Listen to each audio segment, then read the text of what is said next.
ಇವತ್ತು ಏನು ತಮಿಳುನಾಡಿನ ತಿರುಪನಾಕುಂದ್ರಂ ಅನ್ನೋ ಸ್ಥಳದಲ್ಲಿ ಒಂದು ಮುರುಗನ್ ಟೆಂಪಲ್ ಇದೆ. ಇದು 6ನೇ ಶತಮಾನದಲ್ಲಿ ಪಾಂಡ್ಯ ರಾಜರು ಕಟ್ಟಿದಂತಹ ದೇವಸ್ಥಾನ. ಇದು ಮುರುಗನ್ ಟೆಂಪಲ್. ಅಲ್ಲಿ ಸುತ್ತಮುತ್ತ ಎಲ್ಲ ಜನ ದೈವ ಭಕ್ತಿಯಿಂದ ಪೂಜಿಸ್ತಾರೆ. ಮೊದಲಿಂದನೂ 6ನೇ ಶತಮಾನದಿಂದನೂ ಪೂಜಿಸ್ಕೊಂಡು ಬಂದಿದ್ದಾರೆ ಅಲ್ಲಿನ ಹಿಂದೂಗಳು. ಇದು 6ನೇ ಶತಮಾನ ಅನ್ನೋದು ನೆನ್ಪಿಟ್ಕೊಳ್ಳಿ. ಇದು ದೇವಸ್ಥಾನ ಕಟ್ಟಿರೋದು 6ನೇ ಕ್ರಿಸ್ತ ಶಕ 600ನೇ ಇಸ್ವಿನಲ್ಲಿ ಈ ದೇವಸ್ಥಾನನು ಪಾಂಡ್ಯ ರಾಜರು ಕಟ್ಟಿರ್ತಾರೆ. ಇದು ತುಂಬಾ ನೆನ್ಪಿಟ್ಕೊಳ್ಳಿ. ಇದು ಲಾಸ್ಟಿಗೆ ಏನಕ್ಕೆ ಈ ಗಲಾಟೆ ಬಂತು ಅನ್ನೋದು ನಿಮ್ಗೆ ನೀಟಾಗಿ ಅರ್ಥ ಆಗುತ್ತೆ.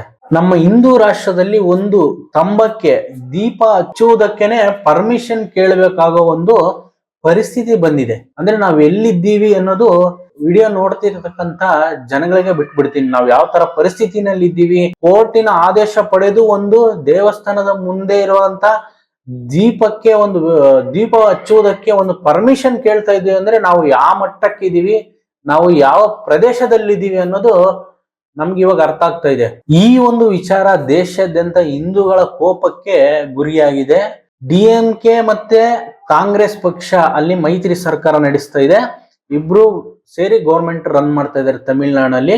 ಈ DMK ಪಕ್ಷ ರಾಮ ಮಂದಿರ ಕಟ್ಟಬೇಕಾದ್ರೂ ಸಮೇತ ಅದನ್ನ ಆಪೋಸ್ ಮಾಡಿತ್ತು. ಬಟ್ ಇವಾಗ ಏನ್ ಮಾಡಿದೆ ಅಂತಂದ್ರೆ ಮದ್ರಾಸ್ ಹೈಕೋರ್ಟ್ ನ ಸ್ವಾಮಿನಾಥನ್ ಅವರು ಜಡ್ಜ್ಮೆಂಟ್ ಬಂದಿತ್ತು. ಈ ಜಡ್ಜ್ಮೆಂಟ್ ವಿರುದ್ಧನೇ ಇವರು ಮಹಾಭಿಯೋಗ ಮಾಡಕ್ಕೆ ರೆಡಿ ಆಗಿದ್ದಾರೆ, ಇಂಪ್ಲಿಮೆಂಟೇಶನ್ ಮಾಡೋದಕ್ಕೆ ರೆಡಿ ಆಗಿದ್ದಾರೆ.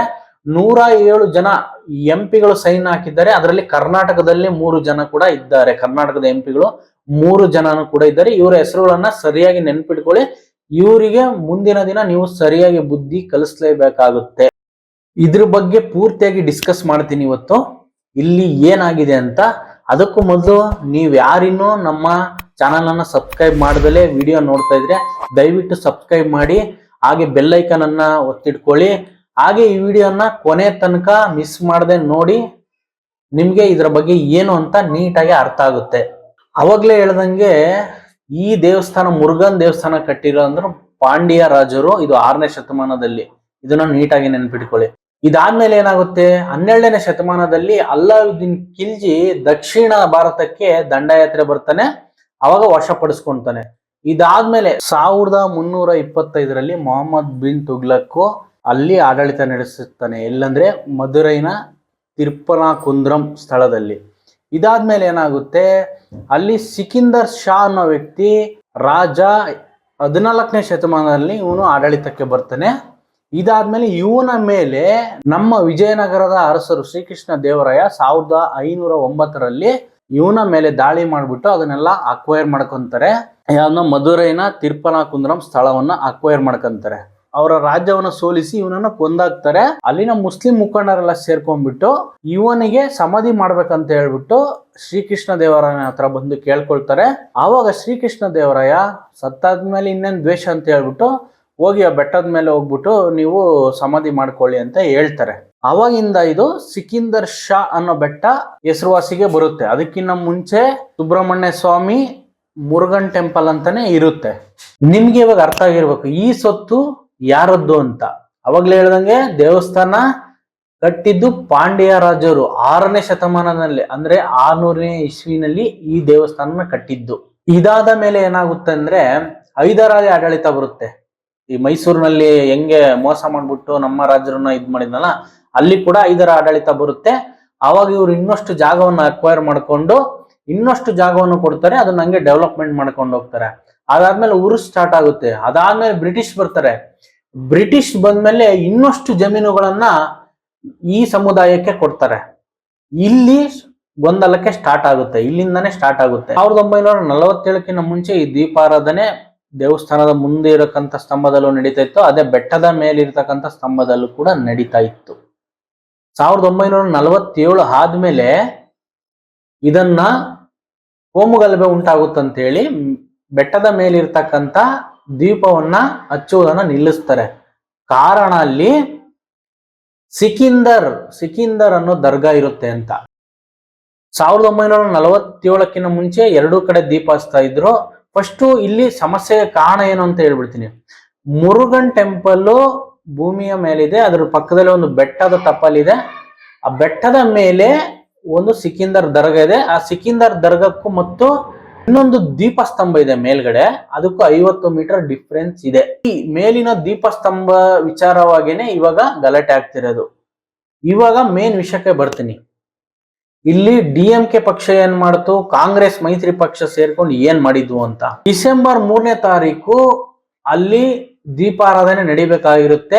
ಮದ್ರಾಸ್ ಹೈಕೋರ್ಟ್ ನ ಏಕಪೀಠ ಸದಸ್ಯತ್ವ ಸ್ವಾಮಿನಾಥನ್ ಅವರು ಡಿಸೆಂಬರ್ 3ನೇ ತಾರೀಕು ನೀವು ನಡೆಸ್ಕೊಳ್ಳಿ ಅಂತ ಹೇಳ್ಬಿಟ್ಟು ದೀಪಾರಾಧನೆ ನಡೆಸ್ಕೊಳ್ಳಿ ಅಂತ ಪರ್ಮಿಷನ್ ಕೊಟ್ಬಿಡುತ್ತೆ. ಇದನ್ನ ಪ್ರಶ್ನೆ ಮಾಡ್ಬಿಟ್ಟು DMK ಪಕ್ಷ ದ್ವಿಪೀಠ ಸದಸ್ಯತ್ವಕ್ಕೆ ಒಂದು ಅರ್ಜಿ ಹಾಕಿರುತ್ತೆ ಹೈಕೋರ್ಟ್ಗೆ. ಅಲ್ಲಿ ಕೂಡ ಅದರಲ್ಲಿ ಏನ್ ತಪ್ಪಿದೆ, ಅವ್ರು ಕೊಟ್ಟಿರೋದು ಕರೆಕ್ಟ್ ಇದೆ ಅಂತ ಹೇಳ್ಬಿಟ್ಟು ಅಲ್ಲಿ ಕೂಡ ಇವರಿಗೆ ಹಿನ್ನಡೆ ಆಗುತ್ತೆ. ಇದನ್ನ ಪ್ರಶ್ನೆ ಮಾಡ್ಬಿಟ್ಟು ಇವರು ಸುಪ್ರೀಂ ಕೋರ್ಟ್ಗೂ ಹೋಗ್ತಾರೆ. ಅಲ್ಲೇನ್ ಮಾಡ್ತಾರೆ ಅಂದ್ರೆ ಸುಪ್ರೀಂ ಕೋರ್ಟ್ ಜಡ್ಜಿಗಳು ನೀವು ಲೈನಲ್ಲಿ ಬನ್ನಿ, ಪಾಳ್ಯ ಪ್ರಕಾರ ಬನ್ನಿ ಅಂತ ಅವ್ರಿಗೆ ಜಡ್ಜ್ಮೆಂಟ್ ಕೊಡ್ತಾರೆ. ಇದಾದ್ಮೇಲೆ 3ನೇ ತಾರೀಕು ಬರುತ್ತಲ್ಲ, ದೀಪಾರಾಧನೆ ಮಾಡ್ದಂಗೆ DMK ಪಕ್ಷ ಏನ್ ಮಾಡುತ್ತಂದ್ರೆ ಪೊಲೀಸ್ ತುಕಡಿಗಳನ್ನ CRPF ಅನ್ನ ಹಾಕ್ಬಿಟ್ಟು 144 ಸೆಕ್ಷನ್ ಜಾರಿಗೆ ಮಾಡ್ಬಿಟ್ಟು ಇವರು ಆ ದೀಪಾರಾಧನೆ ನಡಿದಂಗೆ ಮಾಡ್ತಾರೆ. ಇಲ್ಲಿ ತಮಿಳುನಾಡಿನಲ್ಲಿ ಹಿಂದೂಗಳು ಇದರ ಇಲ್ವಾ ಅನ್ನೋದು ಪ್ರಶ್ನೆ ಉದ್ಭವಿಸುತ್ತೆ. ಇಂಥ ಸಮಯದಲ್ಲಿ ಏನ್ ಮಾಡ್ತಿದ್ದಾರೆ, ಅಲ್ಲಿ ಹಿಂದೂ ರಾಜಕಾರಣಿಗಳು ಏನ್ ಮಾಡ್ತಿದ್ದಾರೆ ಹಾಗೂ RSS ಏನ್ ಮಾಡ್ತಿದೆ ಅಂತ ನಾನು ಈ ಟೈಮಲ್ಲಿ ಕೇಳಕ್ಕೆ ಇಷ್ಟಪಡ್ತೀನಿ.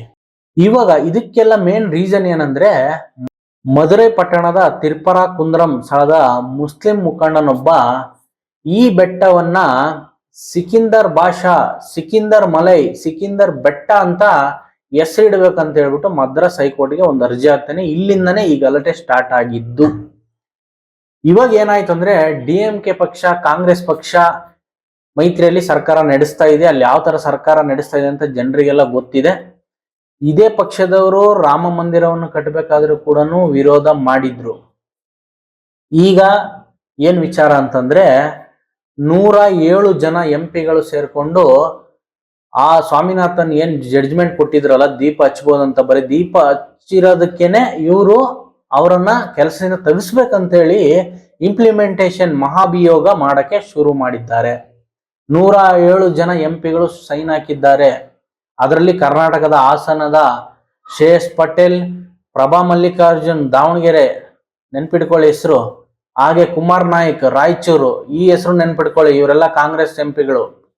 ಇವರು ಒಂದು ಹಿಂದೂಗಳಾಗ್ಬಿಟ್ಟು ಹಿಂದೂ ದೇವಸ್ಥಾನದ ದೀಪ ಹಚ್ಚಬಾರದು ಅಂತ ಹೇಳ್ಬಿಟ್ಟು ಇವರು ಜಡ್ಜ್ಮೆಂಟ್ ವಿರುದ್ಧನೇ ಒಂದು ಸೈನ್ ಹಾಕ್ಬಿಟ್ಟು ಓಂ ಬಿರ್ಲಾಗೆ, ಲೋಕಸಭೆ ಅಧ್ಯಕ್ಷ ಇದಾರಲ್ಲ ಅವ್ರಿಗೇನೆ ಒಂದು ಲೆಟರ್ ಅನ್ನ ಕೊಟ್ಟಿದ್ದಾರೆ, ಅವ್ರನ್ನ ಕೆಲಸದಿಂದ ವಜಾಗೊಳಿಸ್ಬೇಕಂತ ಹೇಳ್ಬಿಟ್ಟು.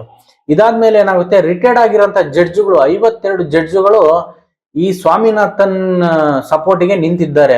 ಅದ್ ಹೆಂಗ್ ನೀವು ಇದು ಮಾಡ್ಬಿಡ್ತೀರಂತ ಆವಾಗಲೇ ಸುಪ್ರೀಂ ಕೋರ್ಟ್ ನೀವು ಪಾಳೆ ಪ್ರಕಾರ ಬನ್ನಿ ಅಂತಲ್ಲ. ಅದಾದ್ಮೇಲೆ ಅಲ್ಲಿನ ಏನು ಮುರುಗನ್ ಟೆಂಪಲ್ ನ ಆಡಳಿತಗಾರರು ಏನ್ ಮಾಡ್ತಾರಂತಂದ್ರೆ, ಇಲ್ಲಿ ನ್ಯಾಯಾಂಗ ನಿಂದನೆ ಆಗಿದೆ, 3ನೇ ತಾರೀಕು ದೀಪಸ್ತಂಭ ಹಚ್ಚಿದಂಗೆ DMK ಪಕ್ಷ ನೋಡ್ಕೊಂಡಿದೆ, ಪೊಲೀಸ್ ತುಕಡಿಯನ್ನು ಹಾಕ್ಬಿಟ್ಟು 144 ಸೆಕ್ಷನ್ ಜಾರಿಗೆ ಎಲ್ಲ ಮಾಡಿದೆ ಅಂತ ಹೇಳ್ಬಿಟ್ಟು ಅಲ್ಲಿ ನ್ಯಾಯಾಧೀಶರು ಏನ್ ಮಾಡ್ತಾರಂತಂದ್ರೆ DC ನ ಕಮಿಷನರ್ನ ಎಲ್ಲರೂ ಕರೀರಿ ಅಂತ ಹೇಳ್ಬಿಟ್ಟು ಒಂದು ಜಡ್ಜ್ಮೆಂಟ್ ನೀಡ್ತಾರೆ. ಇದು ಆನ್ ಗೋಯಿಂಗ್ ಪ್ರೋಸೆಸ್ ಅಲ್ಲಿ ಇದೆ, ಇನ್ನು ಏನೇನಾಗುತ್ತೋ ಗೊತ್ತಿಲ್ಲ. ಮೊನ್ನೆ ಲೋಕಸಭೆಯಲ್ಲಿ ಅಮಿತ್ ಶಾ ಮಾತಾಡಿದ್ದಾರೆ, ಅನುರಾಗ್ ಠಾಕೂರ್ ಮಾತಾಡಿದ್ದಾರೆ, ಹಾಗೆ ನಮ್ಮ ಕರ್ನಾಟಕದ ಇನ್ಫೋಸಿಸ್ ರಾಜ್ಯಸಭೆಯಲ್ಲೂ ಕೂಡ ಮಾತಾಡಿದ್ದಾರೆ. ಸುಧಾಮೂರ್ತಿ ಕೂಡ ತಮಿಳುನಾಡಿನ ದೇವಸ್ಥಾನಗಳನ್ನು ಉಳಿಸಿ ಅನ್ನೋ ಒಂದು ವಿಚಾರವನ್ನು ರಾಜ್ಯಸಭೆಯಲ್ಲಿ ಮಾತಾಡಿದ್ದಾರೆ. ಹಾಗೆ ನಮ್ಮ ಜಯನಗರದ ದಕ್ಷಿಣದ MP ತೇಜಸ್ವಿ ಸೂರ್ಯ ಕೂಡ ಈ ವಿಚಾರವಾಗಿ ಮಾತಾಡಿದ್ದಾರೆ. ಒಂದು ಹಿಂದೂ ರಾಷ್ಟ್ರದಲ್ಲಿ ದೇವಸ್ಥಾನದ ದೀಪ ಹಚ್ಚಲಿಕ್ಕೇನೆ ಕೋರ್ಟ್ ಇಂದ ಪರ್ಮಿಷನ್ ತಗೋಬೇಕಂದ್ರೆ ನಾವು ಯಾವ ಸ್ಥಿತಿಯಲ್ಲಿ ಇದ್ದೇವೆ ಅಂತ ನೀವು ಅರ್ಥ ಮಾಡ್ಕೋಬೇಕು ಗೆಳೆಯರೆ. ಈಗ ತಮಿಳುನಾಡಲ್ಲಿ ಇದೇ ದೊಡ್ಡ ಗಲಾಟೆ ಆಗಿದೆ. ತಮಿಳುನಾಡೇನು ಇಡೀ ಭಾರತದಾದ್ಯಂತ ಈ ವಿಚಾರವಾಗಿನೇ ಮಾತಾಡ್ತಿದ್ದಾರೆ. ಇದು ಎಲ್ಲಿಗೆ ಹೋಗಿ ನಿಲ್ಲುತ್ತೆ ಅಂತ ಕಾದು ನೋಡೋಣ. ನೆಕ್ಸ್ಟ್ ಏನಾದ್ರು ಅಪ್ಡೇಟ್ ಸಿಕ್ಕರೆ ಇದರ ಬಗ್ಗೆನೇ ಇನ್ನೊಂದು ವಿಡಿಯೋ ಸಮೇತ ಮಾಡ್ತೀನಿ. ನೀವು ಯಾರಿನ್ನೂ ನಮ್ಮ ಚಾನಲ್ನ ಸಬ್ಸ್ಕ್ರೈಬ್ ಮಾಡ್ದಲೇ ವಿಡಿಯೋ ನೋಡ್ತಾ ಇದ್ರೆ ದಯವಿಟ್ಟು ಸಬ್ಸ್ಕ್ರೈಬ್ ಮಾಡ್ಕೊಳ್ಳಿ, ಹಾಗೆ ಬೆಲ್ ಐಕನ್ ಒತ್ಕೊಳ್ಳಿ. ನೀವು ಕೊಡುವಂತ ಸಬ್ಸ್ಕ್ರೈಬ್ ಮತ್ತೆ ಲೈಕ್ಸ್ ಇಂದಾನೆ ನಾವು ಇನ್ನೊಂದು ವಿಡಿಯೋವನ್ನು ಮಾಡೋದಕ್ಕೆ ಪ್ರೇರೇಪಿಸುತ್ತೆ. ನಮಸ್ಕಾರ, ಮುಂದಿನ ವಿಡಿಯೋದಲ್ಲಿ ಸಿಗ್ತೀನಿ.